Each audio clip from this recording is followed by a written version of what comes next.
na ginawa po para po sa inyo po na aming mga participants. So para po opisyal na simulan po ang ating programa ngayong umaga, gusto ko pong anayahan ng bawat isa na tumayo para po sa ating panimulang panalangin ngayong araw. Sige po. Inaanyahan ko po bawat isa na tumikit sandali para po sa ating panalangin ngayong umaga. Panginoon, maraming salamat po sa umagang ito.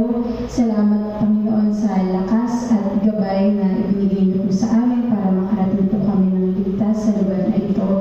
Dalangin po namin na gabayan niyo po kami, bigyan niyo po kami ng sapat na kaalaman para matutunan, Panginoon, yung discussion about mental health na amin pong mapapakinggan ngayong umagang ito. Ganun din, Lord, sa amin pong tagapagsalita na si Miss Adela, bigyan niyo po siya ng knowledge and wisdom, Panginoon, para ma-discuss po ng maayos at makabuluhan po yung aming magiging topic sa umagang ito. Salamat, Panginoon, at sa mga lilipas po na oras.